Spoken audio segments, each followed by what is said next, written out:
n'est comme lui. Personne n'est comme lui. Personne. Personne. Qui lui ressemble. Il est le Dieu de gloire. Élevé dans les cieux. Personne n'est comme lui. Personne n'est comme lui. Personne n'est comme lui. Personne n'est comme lui. Sama Yahweh, sois le poumon. Mon Kessina, mon monde, et mon Baseli. Oumi Sama Yahweh, sois le poumon. Mon Kessina, mon monde, et mon Baseli. Élève la voix, dis-lui Seigneur, je te suis reconnaissant. Ce que je suis aujourd'hui n'a rien à voir avec ce que j'étais hier. Tu as beaucoup fait. Reçois la gloire, reçois l'honneur, reçois la louange. Tosongina makolo na yo. Tosongina makolo na yo, mobateli ya molimo. Tobosalite masosala ya moto ebitemo. Totomboli maboko na biso epai na yo bozalisi. Nyonso tomoni epai na yo etindi toyemba. Tozongi na makolo na yo, mobateli ya molimo. Tobosalite masosala ya moto ebitemo. Totomboli maboko na biso epai na yo bozalisi. Nyonso tomoni epai na yo etindi toyemba. Umisama Yahweh, sois le kumu. Obesina bomon emo bateli. Umisama Yahweh, sois le kumu. Obesina bomon emo bateli. Est-ce que vous pouvez lui dire Seigneur, je te suis reconnaissant. Je veux te dire ma reconnaissance. Je veux te dire ma gratitude. Je reconnais ce que tu as fait. Je reconnais que je viens de loin avec toi. Voilà pourquoi je veux t'acclamer. Voilà pourquoi je veux proclamer ta gloire.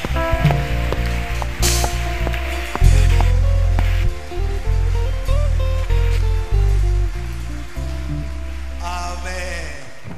Est-ce que quelqu'un peut saluer son voisin, sa voisine et lui dire nous venons de loin avec le Seigneur. Nous venons de loin avec le Seigneur. Il nous a fait beaucoup de bien. Amen. Vous savez, moi, il y a des paroles, lorsque je les entends, ça me pousse à disparaître encore dans la présence du Seigneur.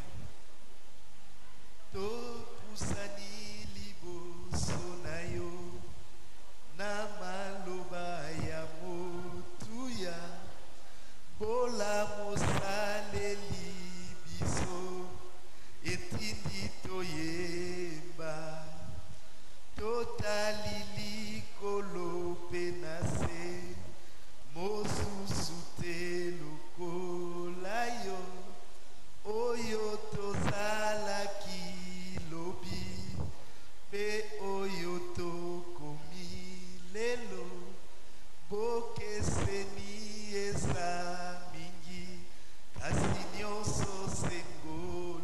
Est-ce qu'il y a quelqu'un, lorsqu'il regarde ce qu'il était il y a quelques mois, il y a quelques années, et ce qu'il est aujourd'hui, il remarque que non, je ne suis plus le même. Il y a une différence. Il y a quelque chose que Dieu a fait.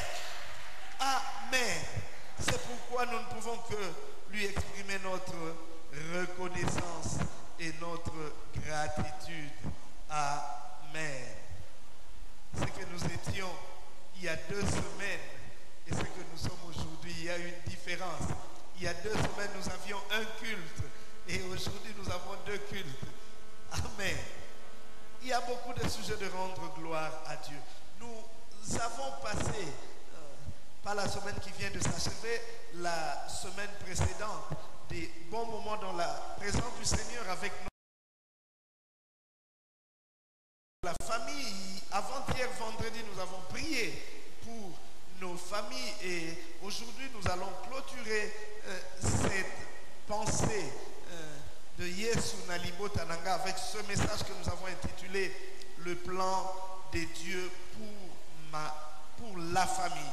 Le plan des dieux pour la famille. Nous allons lire dans le livre de Genèse, le chapitre 9, du 1er au 7e verset. Vous allez m'excuser, j'ai une grippe qui me dérange, la voix qui a cassé la voix et même avec ce rhume. Espérons que le message de Dieu ne sera pas amoindri. Genèse chapitre 9, les 7 premiers versets. Si nous avons trouvé, nous lisons dans le nom du Seigneur.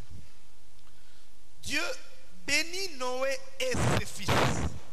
Dieu bénit Noé et ses fils et leur dit: soyez féconds, multipliez et remplissez la terre.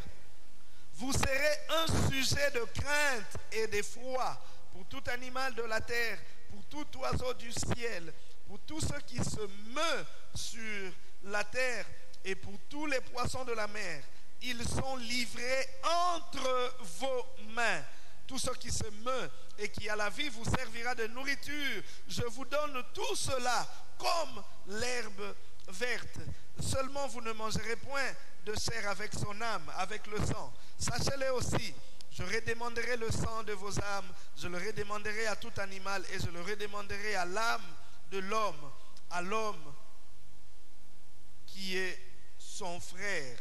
Si quelqu'un verse le sang de l'homme, par l'homme son sang sera versé, car Dieu a fait l'homme à son image. Et vous, soyez féconds et multipliez, répandez-vous sur la terre et multipliez sur elle. Amen. Est-ce que tu peux accueillir cette parole par tes acclamations?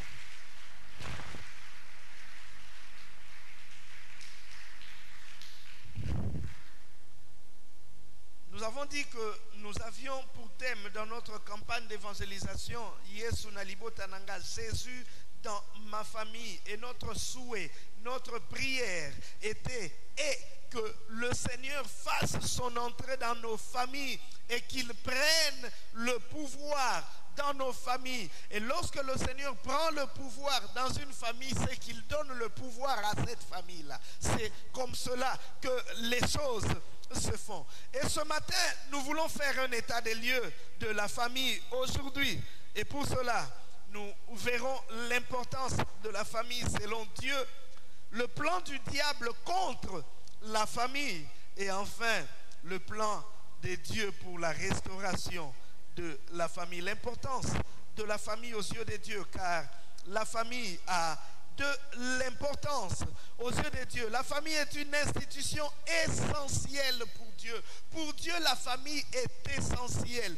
Dieu, le plan de Dieu pour le salut de l'humanité passe par la famille. Pour Dieu, la famille a une grande importance. Et la Bible nous montre que Dieu accorde une importance capitale à la famille. Nous le verrons tout à l'heure. Et pour ceux qui ont fait les études de la Bible maintenant, il ne suffit même pas de faire les études. Nous avons des concordances qui qui nous donne des termes. Dans certaines Bibles, c'est 325, dans d'autres, c'est 328. Environ 328 fois dans la Bible, il est fait mention du mot famille, ce qui montre que ce terme-là a de l'importance aux yeux de Dieu. Pour Dieu, la famille a une grande importance. La famille joue un rôle capital dans le plan du salut de Dieu. Et dans le texte que nous venons de lire, nous connaissons l'histoire de l'humanité. Nous connaissons qu'après le péché d'Adam et Ève, les hommes ont commencé à vivre par le péché. Caïn a tué son frère, nous en parlerons. Et il est parti au loin, il a créé sa progéniture, et la progéniture de Caïn était une progéniture impie, et le mal s'est développé sur la terre au point que Dieu a décidé de détruire l'humanité, de détruire la terre par les eaux du déluge et de faire un nouveau départ, de prendre un nouveau départ avec l'homme. Et Dieu utilise un homme, Noé, mais il n'utilise pas cet homme seul, il prend cet homme avec sa famille. Amen. Dieu n'a pas préservé seulement un couple, Dieu a préservé toute une famille. Ainsi, l'humanité tout entière était détruite et Dieu prend un nouveau départ avec une famille. Dieu recommence avec une famille. C'est par la famille de Noé qu'il y a eu un nouveau départ. Et je crois que le Dieu du nouveau départ est celui qui garde et qui soutient nos familles. Je crois qu'il y a aussi une famille qui, après ce message, prendra un nouveau départ. Que ma famille prenne un nouveau départ, que les choses repartent à nouveau, que les choses reprennent une autre dimension dans ma famille. La terre entière est détruite. Dieu commence une nouvelle histoire avec Noé et sa famille. C'est pourquoi dans le passage que nous avons lu, au premier verset, la Bible dit que Dieu, l'Éternel, bénit Noé et ses fils. Il ne bénit pas seulement Noé, il bénit Noé et ses fils. La prière est que lorsqu'un homme est béni et que sa progéniture aussi soit bénie. Lorsqu'un homme est visité par Dieu, que sa progéniture aussi soit bénie. Je suis béni moi, mais que mes enfants aussi le soient. Je suis béni, que mes enfants aussi le soient. Nous prions pour la bénédiction non pas seulement des individus, mais aussi la bénédiction des familles. Amen. Et Dieu qui bénit cette famille leur donne un certain pouvoir. Il leur dit de fructifier. Il leur donne la possibilité de, non pas seulement de se multiplier, de devenir plus nombreux, mais aussi de multiplier tout ce qu'ils possèdent, tout ce qu'ils ont en leur possession. Le Dieu de la multiplication est celui qui bénit nos familles à outrance. Amen. Je bénis le Seigneur parce que nous sommes dans l'année de la multiplication surnaturelle. Que Dieu nous donne de multiplier, mais aussi de dominer, car la multiplication vient avec la domination. Celui qui se multiplie, celui qui devient un peuple nombreux est aussi capable de dominer sur l'ennemi. Vous vous souvenez, je vous avais parlé d'Israël qui faisait la conquête de Canaan. Dieu leur dit, je ne chasserai pas encore les habitants du pays de Canaan jusqu'à ce que vous deveniez un peuple nombreux. Amen. Car lorsque vous deviendrez nombreux, plus nombreux vous serez, plus vous allez dominer. Est-ce que la bonne Kinkanda m'entend? Plus nombreux nous serons, plus nous constituerons une force. Ma prière est que le Seigneur nous multiplie en ces lieux. Déjà que nous avons multiplié les cultes, alors que le Seigneur envoie encore des hommes et des femmes, que les vides créés par le dédoublement de culte soient comblés par le Seigneur au nom de Jésus. Mais le Seigneur le fera à travers toi et moi. Amen. La multiplication, c'est l'affaire de l'homme. Dieu ne dit pas à Noé que je t'enverrai beaucoup de descendants. Mais Dieu lui dit, soyez féconds et multipliez. Ce n'est pas Dieu qui va venir multiplier, mais Noé et ses fils étaient eux appelés à multiplier. Amen. C'est-à-dire qu'il y a quelque part le travail que Dieu fait, la bénédiction de Dieu qui pose le principe, et il y a d'autre part le travail de l'homme qui travaille pour la multiplication. Le Seigneur a libéré la parole. Le Seigneur a libéré la parole pour que ce que tu fais réussisse, pour que ce que tu fais fructifie. Mais tant que tu ne fais rien, tu ne vivras pas la multiplication. Je vous ai parlé de ce psaume premier. Heureux l'homme qui trouve sa joie dans la loi de l'Éternel, qui la médite jour et nuit, qui ne s'assit pas en compagnie des moqueurs. N'est-ce pas? Il est comme un arbre planté près d'un courant d'eau qui porte son feuillage en sa saison. Tout ce qu'il fait, tant qu'il ne fait rien, toutes les bénédictions contenues au-dessus n'auront pas d'effet. Là où Dieu l'attendait, parce que tout ce qui est compté au-dessus dépend de Dieu. Mais là où Dieu l'attend, c'est que tout ce qu'il fait, la multiplication, nous sommes avec Dieu partenaires dans la multiplication. Dieu libère la parole et nous travaillons pour rendre effectif cette multiplication et cette domination. Noé et ses fils n'avaient pas à demander l'autorisation à Dieu s'il fallait donner des ordres aux animaux, s'il fallait faire ceci ou cela, parce que Dieu leur avait déjà donné le pouvoir. Ils avaient ce pouvoir-là. Ils devaient assujettir la création. Ils devaient dominer sur la création. Ils devaient soumettre la création à leur domination, la maintenir sous leur domination. C'était cela, la bénédiction que Dieu donnait à Noé et sa famille. Et en réalité, c'est cela, la bénédiction que Dieu donne à toute famille qui est en Christ. Dieu vous donne d'une part de multiplier non pas seulement en nombre, mais aussi en avoir. Mais Dieu vous donne aussi la domination. Que ma famille multiplie, que ma famille domine, que ma famille règne, que ma famille maîtrise ce que Dieu a mis à notre disposition. C'est cela. Votre famille est appelée à régner. Votre famille est appelée à dominer. Votre famille est appelée à vivre les bénédictions que Dieu a prévues pour elle. Malheureusement qu'il y a des familles qui passent à côté de ce que Dieu a réservé pour eux. Ce qu'ils vivent, ce n'est pas ce que Dieu a préparé. Ce qu'ils vivent, ce n'est pas ce que Dieu a arrangé pour eux. Que le Seigneur nous fasse cette grâce de retrouver ce à quoi nous avons été appelés. Ainsi, lorsque Dieu voulait faire une alliance avec les hommes, Dieu avait commencé par tirer un homme. Nous avons vu avec Noé, Dieu a appelé Noé et sa famille. Et plus tard,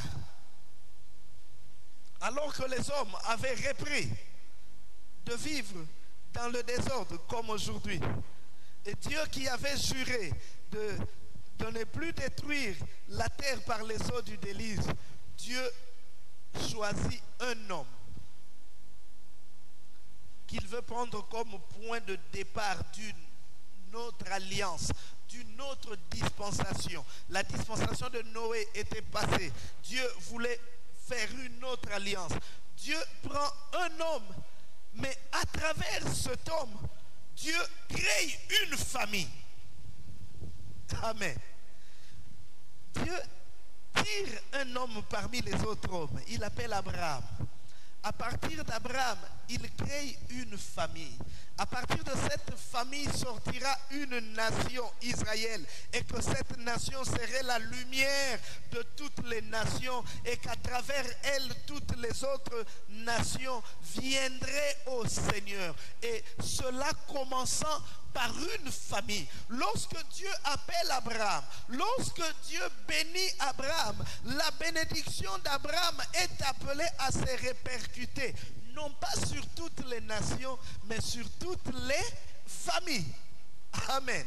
Genèse 12, le verset 3, Dieu dit à Abraham, je bénirai ceux qui te béniront et je maudirai ceux qui te maudiront. Et toutes les familles de la terre seront bénies en toi. C'est-à-dire que même lorsque Dieu appelle Abraham, Dieu a dans sa pensée l'idée de la famille. Dieu veut que les familles soient bénies. Il appelle un homme, il travaille avec cet homme, il traite avec cet homme pour qu'à travers cet homme, toutes les familles de la terre soient bénies. Et lorsqu'on parle de toutes les familles de la terre, il s'agit de toutes les familles de la terre, y compris la tienne. Amen. La volonté de Dieu. Nous comprenons donc que la volonté, le plan de Dieu est que les familles, toutes les familles de la terre soient bénies. Et ma famille fait partie de cette famille. Et je déclare que ma famille est bénie au nom de Jésus. Non pas parce que moi je le veux, mais parce que la volonté de Dieu a toujours été que toutes les familles de la terre soient bénies. Amen. Dieu tire un homme de qui il crée une famille avec Abraham. Mais aussi lorsque, après plusieurs siècles, l'homme a encore perdu le chemin qui conduit au salut et que Dieu se décide lui-même de descendre, de visiter l'homme afin de lui montrer la voie du salut. Cette fois encore, Dieu choisit de passer par une famille. Dieu avait la possibilité que le Messie descende du ciel comme il est monté après la résurrection. Vrai ou faux? S'il était capable de monter, c'est qu'il était aussi capable de descendre. De toutes les façons, très bientôt là, il reviendra, il descendra. Il ne naîtra plus d'une femme, mais il descendra. Donc Dieu pouvait décider que le Messie descende du ciel, qu'on soit en train de voir un Messie descendant en gloire du ciel. Un homme qui n'a ni père, ni mère, ni famille, ni généalogie, parce qu'il avait déjà la sacrificature selon Melchisédek. Il pouvait descendre du ciel. Mais là encore, Dieu a choisi de passer par une famille. Amen. Et cette famille n'était pas qu'un prêtre, non. J'étais en train de réfléchir. Jésus, sur terre, humainement, a vécu 33 ans. Et dans les 33 ans, il a passé 30 ans dans une famille. Et 3 ans en dehors de la famille. Cela nous montre l'importance que Dieu accorde à la famille. 30 ans durant, le Messie a été dans une famille. Il a vécu comme enfant dans une famille parce que Dieu ne voulait pas sauver l'humanité en dehors de la famille. Le plan de Dieu passe par la famille. Pour Dieu, la famille est importante. S'il y a quelqu'un qui néglige la famille, le Seigneur nous dit ce matin que la famille est très importante. Nous pouvons dire que la famille a un rôle essentiel sur la terre. Elle détient une capacité matérielle, physique et spirituelle. La famille, selon la pensée de Dieu, est indispensable à un développement équilibré. Pour que Jésus-Christ connaisse un développement équilibré, Dieu a voulu qu'il passe par une famille. C'est la famille qui nous forme. C'est la famille qui nous façonne. C'est la famille qui nous donne les premières bases, la première orientation. Nous en parlerons tout à l'heure lorsque nous verrons ce que le diable a fait de la famille aujourd'hui.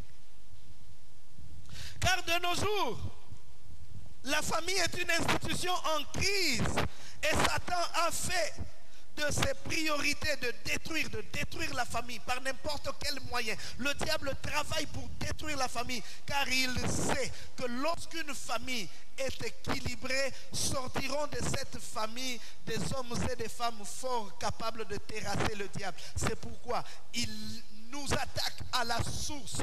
Il ne nous attaque pas toujours au sommet. Il nous attaque à la base.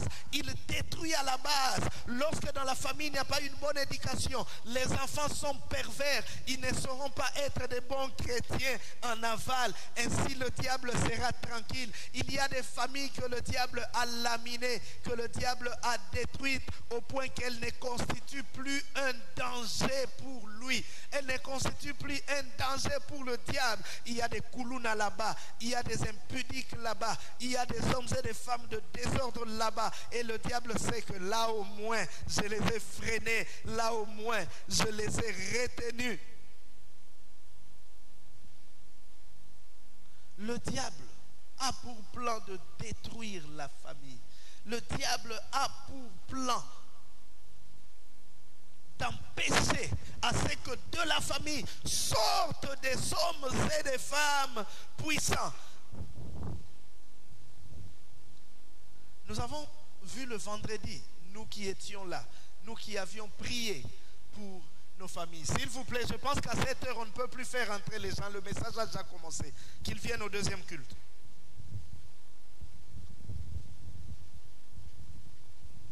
Nous avons dit que l'apôtre Paul disait, à cause de cela, je fléchis les genoux devant le Père, duquel tire son nom toute famille dans les cieux et sur la terre. Et c'était merveilleux vendredi. Le Seigneur nous montre que toutes les familles de la terre tirent leur nom de Dieu. Et Dieu connaît chacune des familles. Et le diable aussi le sait. C'est pourquoi il cherche à détruire. Le diable cherche à détruire les familles, à briser l'élan dans nos familles. Et cela se fait de plusieurs manières, à plusieurs niveaux. D'abord en créant, en causant la rupture entre l'homme et Dieu.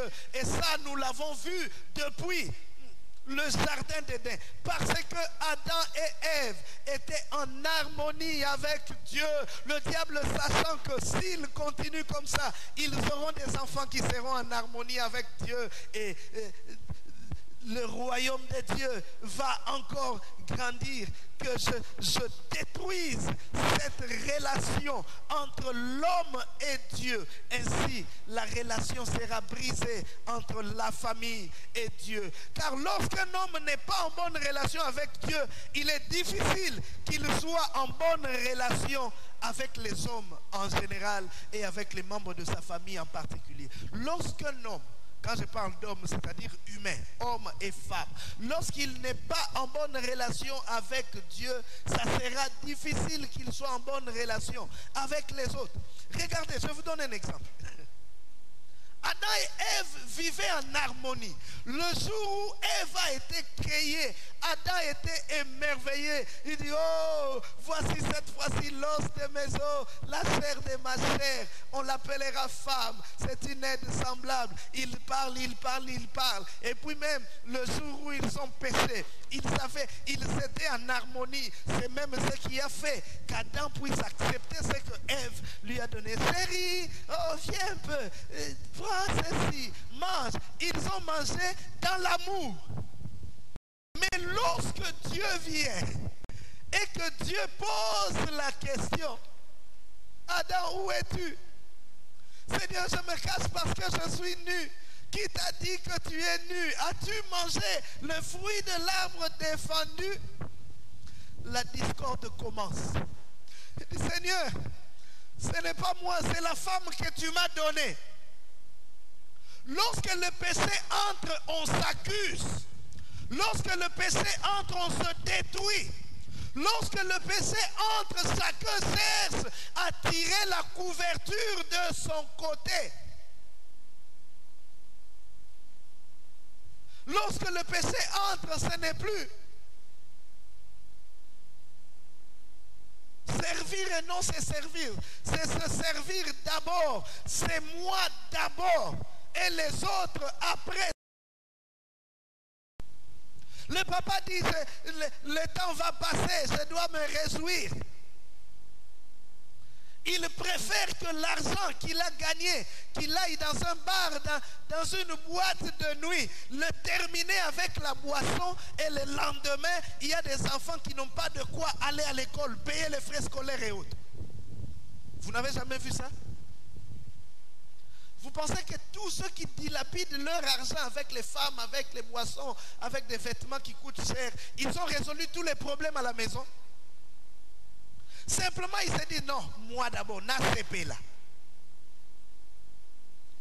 En ce moment-là, il ne tient pas compte des autres. Il ne tient pas compte qu'il a une famille. Lorsque la relation avec Dieu est brisée et rompue, on ne tient plus compte des autres. Nous en avons parlé un jour. Combien d'hommes et de femmes n'ont-ils pas brisé l'élan de toute une famille? Ils portent les espoirs de toute la famille. C'est un garçon intelligent. C'est un garçon qui a de l'avenir. C'est un garçon qui va aller loin. Du reste, il a terminé ses études avec brio. Il a distingué. Il est retenu comme assistant à l'université. Et même un poste lui est offert dans une entreprise. Et c'est à ce moment-là qu'il se relâche. Il se dit, j'ai été concentré pendant 5 ans dans les études. Maintenant là que je me distrais un peu. Et comme ça là, le diable est toujours prêt. Il lui envoie une jeune fille. Elle n'est pas très grande. Elle est petite. Elle se dit, oh celle-ci, c'est encore une petite fille. Oh, petite fille en taille et en âge, mais expérimentée. Et il va avec cette fille une fois, une seule fois. Et il se réjouit.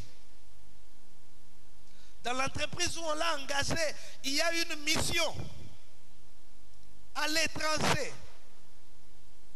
Et on dit que comme il y a une mission à l'étranger, avant de partir, vous devez aller dans le centre médical affilié à l'entreprise. Vous allez passer tous les examens nécessaires et puis on introduit les dossiers pour le visa. Vous partirez en formation.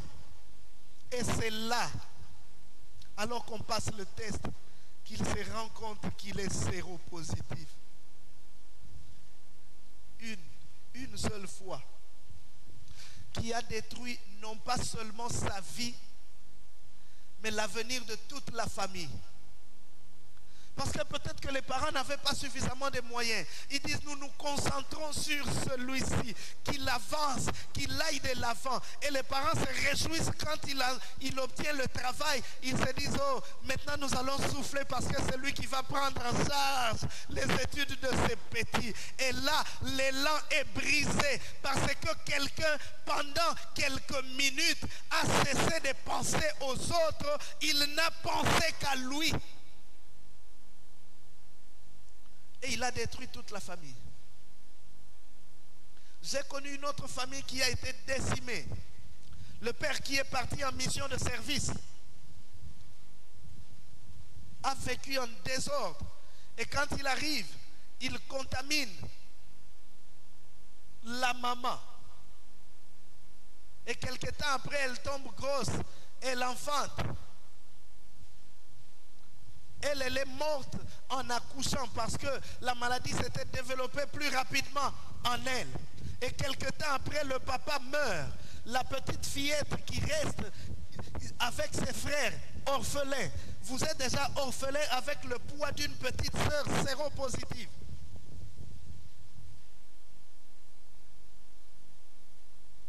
Je prie le Seigneur, je dis Seigneur, qu'en aucun moment je n'arrête de penser non pas seulement à moi, mais aussi à tous les autres. Parce que si je me détruis, je ne me détruis pas seulement moi, je détruis toute ma famille après moi. Je freine l'élan, je freine l'espoir de tous les autres. Rassurez-vous, aujourd'hui je m'étais préparé à ne pas avoir des amens. Mais je voudrais que quelqu'un m'écoute. Lorsque le péché entre, il nous détruit. Il fait que nous ne pensions pas aux autres. Nous ne pensions pas au reste de la famille. Nous ne pensions qu'à nous. Adam dit, c'est la femme que tu m'as donnée. Et pourtant, il y a quelque temps, il était rempli d'éloges pour cette femme. Lorsque le péché entre dans la famille, nous ne regardons plus dans la même direction.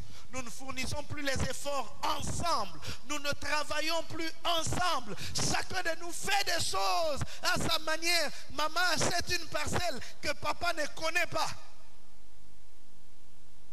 Et puis il dit à ses frères, ça c'est pour notre famille. Que votre beau-frère ne sache pas. Papa fait des choses à sa manière. Son argent, il compte dans la toilette. Son compte en banque, personne ne connaît. On ne connaît ni le numéro de compte, même peut-être même pas la banque où est logé ce compte. Il gère seul, il mange seul, il vous donne ce qu'il veut, quand il veut, comme il veut. Papa Minerva, non, en tout cas, cette fois-ci, on paye les frais d'un seul enfant. Mais les autres, on dit, il n'y a pas d'argent, n'a salanine.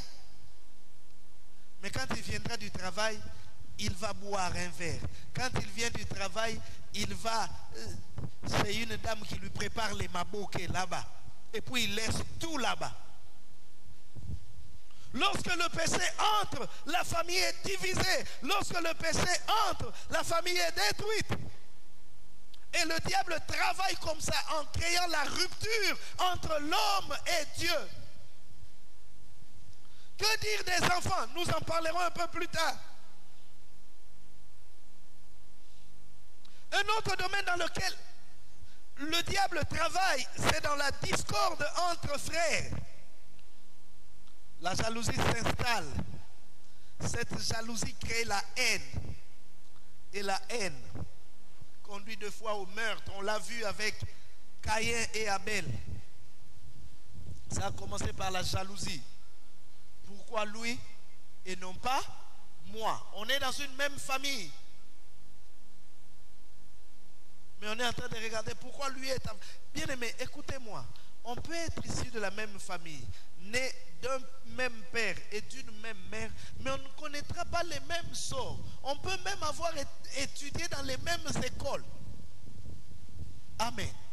Mais nous ne connaîtrons pas le même sort. Alors ne jalouse pas ton frère parce qu'il a ce que toi tu n'as pas. Peut-être toi aussi tu as ce que lui n'a pas. Au lieu de regarder à ce que tu n'as pas, concentre-toi sur ce que tu as. Et je parle de la famille en général. Même l'Église est une famille. Nous sommes nourris par la même parole, mais cette parole n'aura pas les mêmes effets dans chacun de nous. Alors au lieu de ne regarder qu'à ce que tu n'as pas, le frère chante, il veut nous montrer seulement qu'il a une belle voix. Qui te dit qu'il veut montrer qu'il a une belle voix? Il chante. Il veut faire voir que c'est lui que le pasteur apprécie. Non, le pasteur n'apprécie pas que lui. Chacun de vous a des qualités qui doivent être mises au service de l'église, de la famille. Ne jalouse pas l'autre.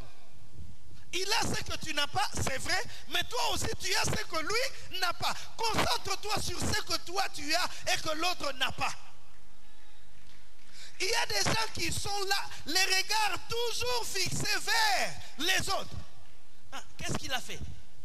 Pourquoi il a fait comme ça? Mais tant que tu regardes les autres, tu ne sauras pas faire ce qui est à toi. Concentre-toi. Je vous ai dit toujours que la vie, la marche dans la famille, dans l'église, c'est comme une course de 100 mètres. Chacun est dans son couloir. Il suffit seulement que ton pied marche sur la ligne qui vous sépare du voisin, que tu sois disqualifié. Vous connaissez la règle, n'est-ce pas? Mais combien d'entre nous n'ont pas seulement que les pieds à piétiner la ligne du voisin, mais il est totalement entré.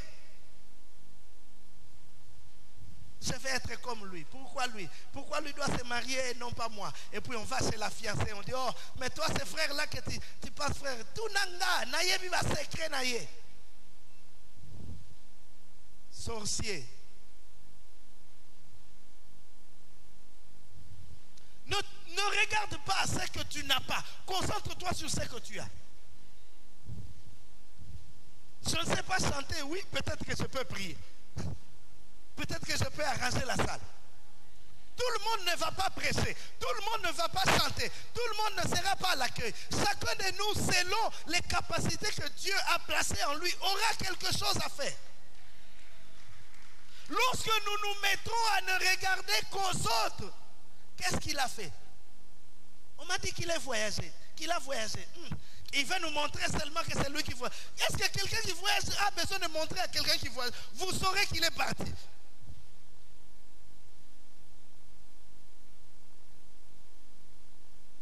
Non, ça là, ces frères-là, vous savez que même moi je doute de lui. Je ne pense pas que ce qu'il a là c'est normal. Il faut ça la simba, parce que ce n'est pas normal. Vraiment, nous sommes en train de prier. Toi, tout ce qui t'intéresse, c'est que quelqu'un doit avoir touché au fétiche pour recevoir quelque chose de la part de Dieu que tu pries. Et pourquoi tu pries? Pourquoi tu pries? Si tu penses que Dieu ne donne pas, il n'y a que le diable qui donne. Pourquoi tu pries? Laisse-nous. Vous savez, même notre église, moi-même, quand je regarde là, des fois je m'étonne, nous ne donnons pas beaucoup, mais comment ils construisent que les pasteurs doivent avoir quelque chose? Laisse-nous, arrête de prier. Moi je crois que le Dieu que je prie est capable de faire plus que ce qu'il fait ici. Je crois qu'il est capable de faire plus que ce qu'il fait ici. La jalousie détruit, mine nos familles. Parce que peut-être les autres auraient voulu être à ma place. Regardez Joseph. La source des problèmes, c'était la jalousie. Voilà le faiseur des songes. Tuons-le et nous verrons ce que deviendront ces songes. Or, ils oubliaient une chose. Les songes de Joseph étaient dans l'intérêt de la famille. J'ai dit un jour ici que si vous avez un Joseph dans votre famille, au lieu de le combattre, aidez-le à aller de l'avant. Parce que s'il lui monte, cela signifie que vous tous aussi, vous monterez. Pour preuve, lorsque Joseph est devenu élevé en Égypte, qui en était le bénéficiaire? Tu vas combattre ton frère parce que tu penses que sa réussite te dérange, alors que sa réussite est à ton avantage, de ton intérêt. Ne combats pas le Joseph de ta famille. Tu bénéficieras de lui demain en Égypte. Tu tues ton pasteur, tu descends ton pasteur, tu le critiques même aux yeux des païens. Et puis tu vas venir, en tout cas, pasteur, prie pour moi. Tu es en train de te maudire toi-même. Tu détruis ton frère, tu descends ton frère parce qu'il monte. Tu ne veux pas qu'il monte. C'est toi qui es à l'église qui va dire à ceux du dehors que ce frère-là touche au fétiche. Tu penses que les païens viendront encore? S'ils savent que ton église est remplie de gens qui touchent au fétiche pour avoir des choses. Très souvent, ceux qui empêchent à ce que les païens viennent à l'église, ce sont des enfants de Dieu eux-mêmes. Alors que la marque déposée des enfants de Dieu devait être l'amour. Parce que la Bible dit, c'est à ceci que le monde reconnaîtra que vous êtes mes disciples. Lorsque vous vous aimerez les uns les autres. Logiquement, lorsque les gens, le monde regarderait des gens qui vivent dans l'amour, dans la communion, la première chose qu'ils auraient dû se dire, ils doivent être des chrétiens. Parce qu'il n'y a que des chrétiens qui peuvent aimer comme cela. Mais combien de divisions entre enfants de Dieu? Combien de divisions dans des familles, de destructions? On se détruit littéralement. J'ai failli pleurer un jour. Je parlais avec une soeur. Elle me dit, pasteur, on s'était chamaillé avec l'une de ma soeurs. Elle m'a dit, toi, attends, comme ça, tiens le poison dans une famille. Dans une famille, on se détruit. Dans une famille, on se fait des coups bas. Oh, ce ne sont plus des coups bas, des coups de girafe, parce que ça se fait au vu et au su de tout le monde. Le fiancé de l'autre vient et puis on va lui dire, non, non, non, ma sœur là, avant toi, elle a avorté 5 fois. Et puis la sœur ne comprend pas. Le lendemain, le frère ne vient plus. Il l'appelle, au lieu que le téléphone réponde, lui-même il répond. Le téléphone de votre correspondant est soit éteint, soit hors du périmètre cellulaire. Quoi? C'est-à-dire qu'on ne veut plus de toi. Et puis tu te réjouis. Ah, comme ça, bisognos sont cocani. Sorcier.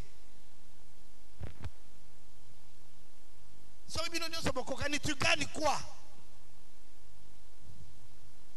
Donc il y a des gens, non pas qu'eux ne sont pas en mesure d'avancer, mais ça leur fait plaisir que les autres aussi n'avancent pas. Comme ça ils disent, oh non, bon, il n'y a pas de problème, nous sommes nombreux dans ces cas-là. Il suffit qu'ils apprennent que son frère a fait quelque chose. Tu vois, son humeur change comme si ce que le frère a reçu, c'est ce qui lui était destiné.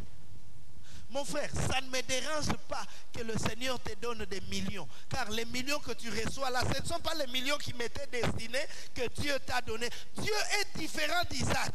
Isaac avait 2 enfants, mais il n'avait qu'une seule bénédiction. Dieu a autant de bénédictions qu'il a des enfants. C'est-à-dire que le fait qu'il bénisse un des enfants ne l'empêchera pas de bénir un autre. Alors ne t'agite pas lorsque l'autre est visité. Ne t'agite pas lorsque l'autre est visité.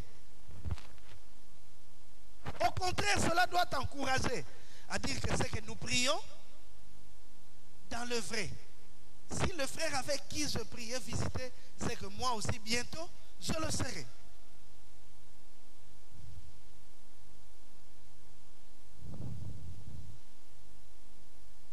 Et pour remédier à cela, nous avons besoin, non pas seulement de nous aimer, mais de nous pardonner mutuellement. Parce que là où il y a des frères, il y aura toujours des offenses.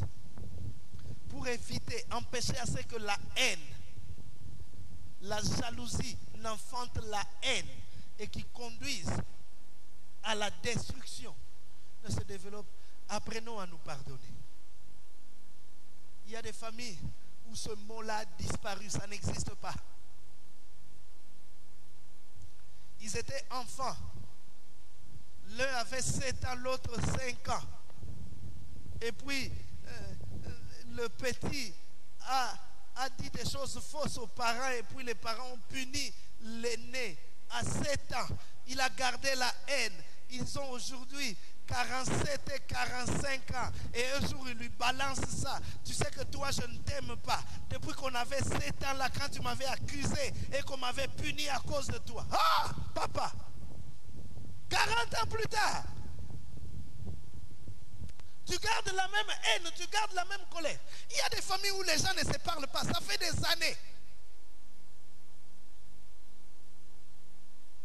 Et des fois, quand vous suivrez...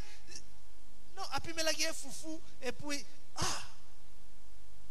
ils amènent ça jusque dans la vieillesse au point d'affecter même leurs enfants. Les enfants même les enfants ne se parlent pas. Pourquoi? Parce que nos parents ne s'entendent pas.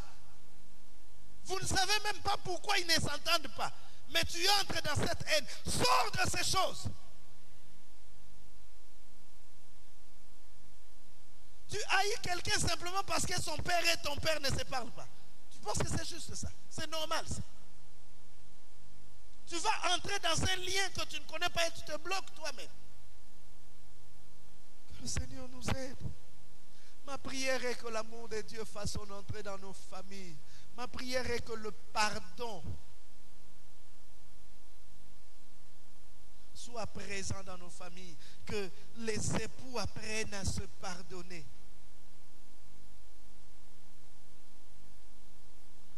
Il y a un grief qu'elle a commis avant que vous ne vous fianciez.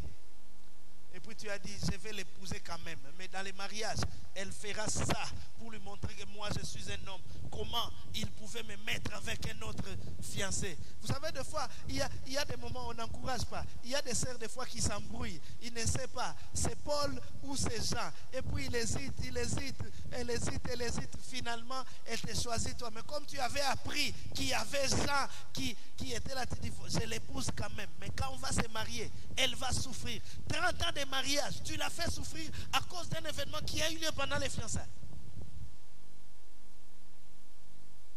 Vous pensez que les sorciers, ce sont seulement ceux qui volent la nuit?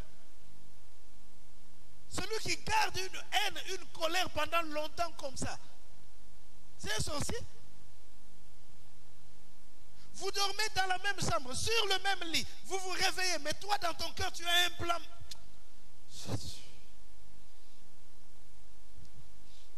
Le diable crée également la rupture entre enfants et parents. Vous savez, lorsque Caïn a tué son frère Abel, il s'est éloigné de la famille. Il s'est éloigné de la famille. Dans Genèse 4,16, la Bible dit, puis Caïn s'éloigna de la face de l'Éternel et habita dans la terre de Nod. Il est allé très loin. Il y a des gens comme ça qui vivent solitaires. Il est même capable de te dire, parce qu'il est ici à Matadi, il te dit que non, moi mes parents sont morts. En réalité, il a laissé ses parents quelque part à Kinshasa. Pourquoi? Parce qu'il ne veut même pas entendre parler de cette famille. Je ne sais pas ce qui s'est passé. Mais tu peux renouer avec ta famille. Je ne sais, ça fait combien d'années vous ne vous êtes pas parlé. Je voudrais que ce matin, après le culte, que tu prennes ton temps, tu appelles. Ce frère-là que tu n'as plus appelé depuis des années. C'est vrai, tu attends que lui vienne te demander pardon. Mais dans le processus du pardon, il y a deux parties. Ce n'est pas obligé que quelqu'un te demande pardon pour que tu lui pardonnes. Tu peux décider unilatéralement de pardonner. Mon frère, je t'appelle pour te dire que tu es toujours mon frère. Pour tout ce qui s'est passé, je t'ai pardonné. Et toi aussi, pardonne-moi. Ma prière est que quelqu'un le fasse. Je sais qu'il y a quelqu'un qui doit le faire. N'attends pas demain. Quand nous sortirons de ce culte, fais-le. Appelle ce frère-là. Appelle cette soeur-là. Appelle ce parent-là. Appelle cette personne-là que tu n'as plus appelée depuis des années. Et tu as même dit que nganaye poto yokana lobanza mena satamba yokana bon nganaye to yokana.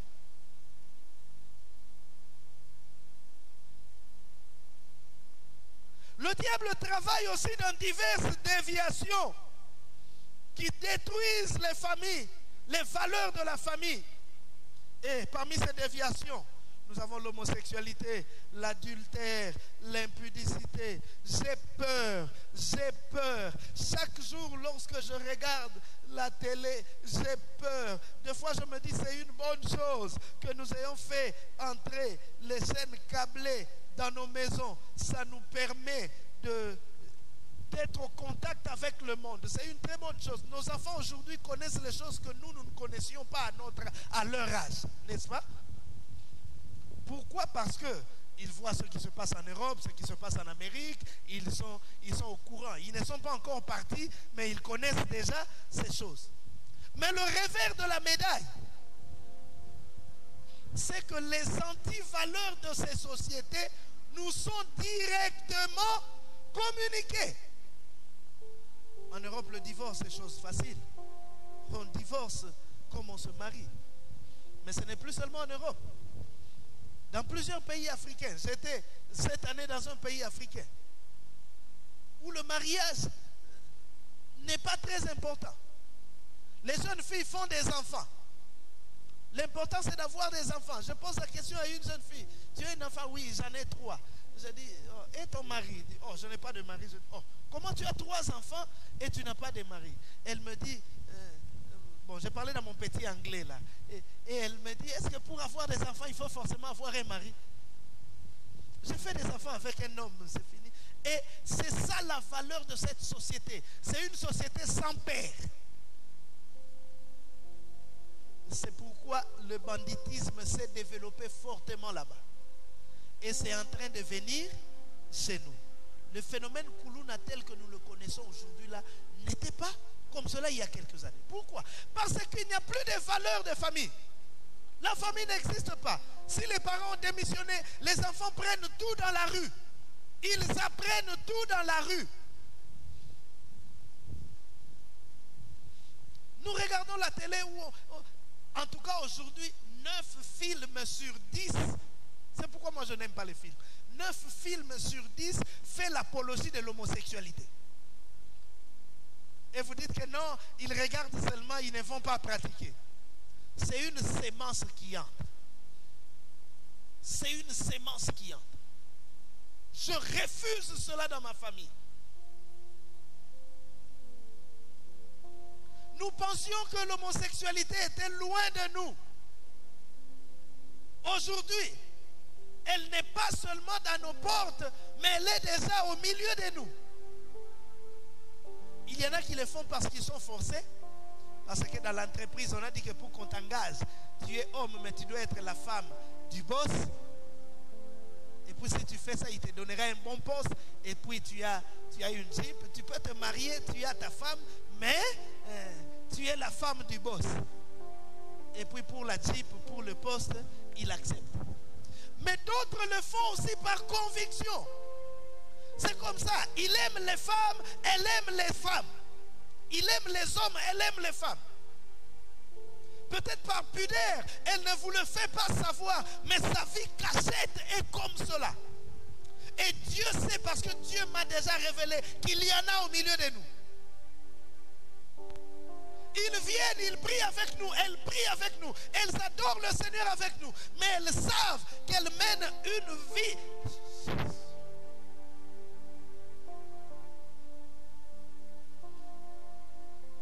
L'homosexualité, l'adultère. Lorsque tu es marié, tu es marié. Tu es marié pour être avec une seule femme. J'aimerais que les hommes disent Amen. Que cet Amen-là te lie aussi. Tu es là à l'église, nous nous adorons. Toi, tu es en train de regarder les jeunes filles.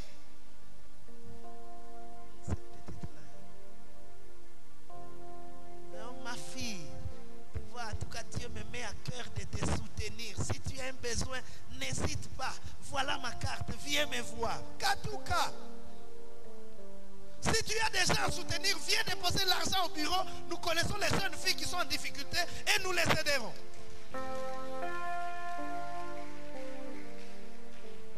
Je ne veux pas entendre des papas qui aident les jeunes filles en cachette. Tu veux aider une jeune fille, viens déposer l'argent au bureau.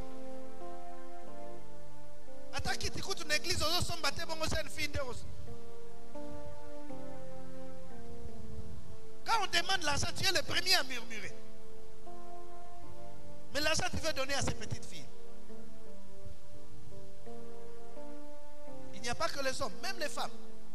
Dans le temps, c'était difficile de concevoir une femme, même mariée, qui parte avec d'autres hommes. Maintenant, là, ça se fait. Ah, ces jeunes frères-là, vraiment, là, c'est fait la ganaille. On se fait la ganaille pour Nani. Yo, si on bala, c'est fait la moutou à bala. Oh non, Nandega m'a bête. Seulement de loin, je l'aime. De loin, tu l'aimes, tu dors, tu rêves de lui, tu finiras un jour par l'appeler. Aujourd'hui, je savais que vous n'alliez pas m'aimer. Ce n'est pas un problème. Je n'ai pas été appelé pour que... Que de dérèglements, de l'impudicité, des jeunes gens qui se détruisent par l'impudicité. Elle n'a que 18 ans, mais elle dépasse leur maman en expérience. Une jeune fille était en train de se marier. Et puis la maman, comme toute maman, l'a fait asseoir pour lui donner quelques conseils. Tu vois ma fille, comme tu veux te marier, tu vois dans les mariages, maman, laisse seulement. Il n'y a rien que tu vas m'apprendre. Toutes ces choses-là, je connais. C'est nous qui croyons qu'elles sont petites. Mais elles-mêmes savent qu'elles ont plus d'expérience que les femmes mariées. Même les femmes mariées, des fois, se reposent à la maison. Mais elles ne se reposent pas. Lundi avec Pierre, mardi avec Paul, mercredi avec Jean. Et puis elle dit qu'elle a la beauté. Tu es un instrument, un objet de plaisir. Vous savez, il y a certaines choses qui nous enlèvent la joie. Mais heureusement que la volonté de Dieu, le plan de Dieu est de restaurer la famille. Et le plan de Dieu pour la restauration, le plan de Dieu pour la famille passe par la restauration de l'autel. Commencez par restaurer l'autel dans la famille. Commencez par restaurer la vie de prière en famille. Vous savez, bien aimé, lorsqu'on prie ensemble, il y a un lien qui se tisse.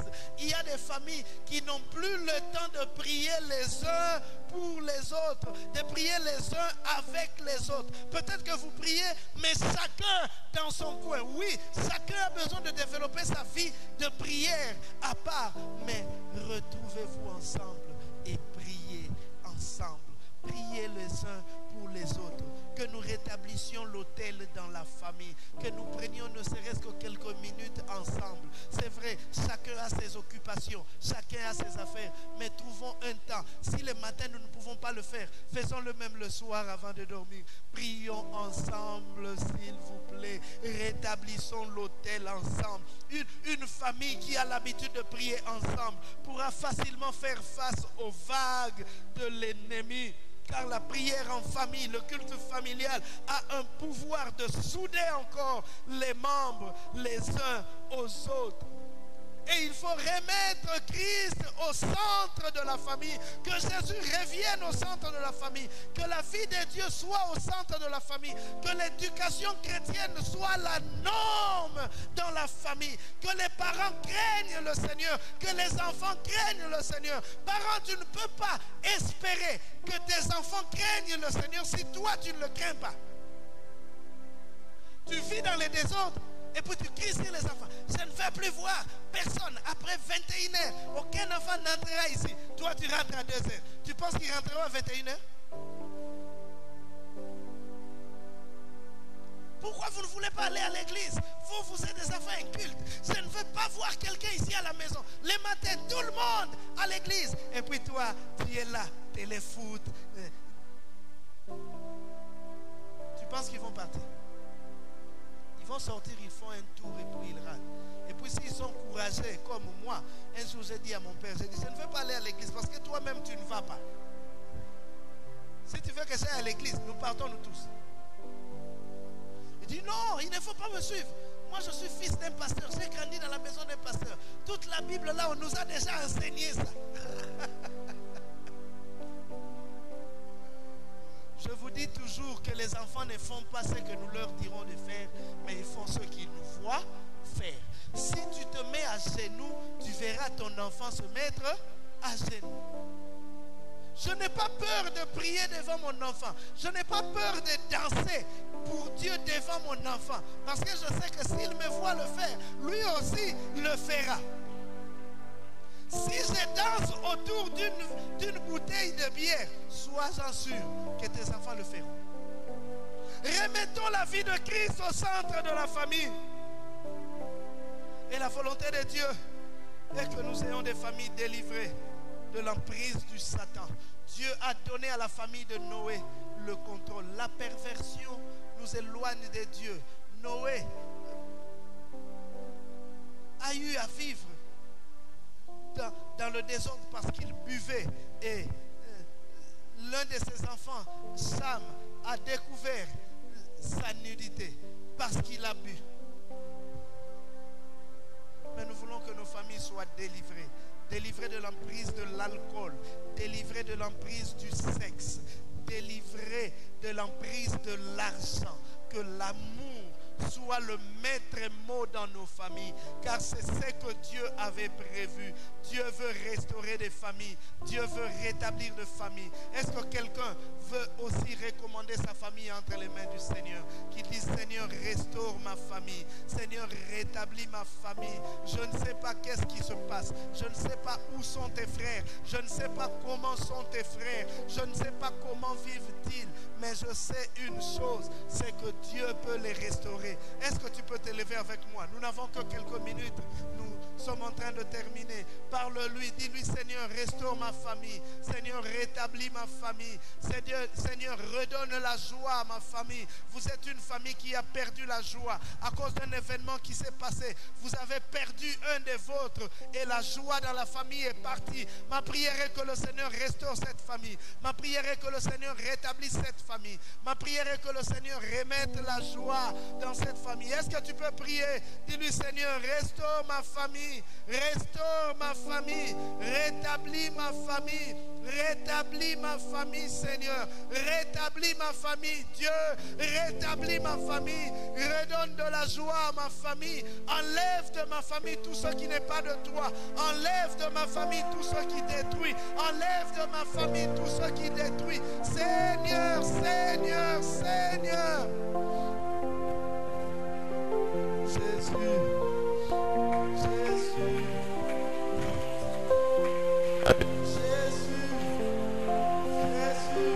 Jésus. Jésus.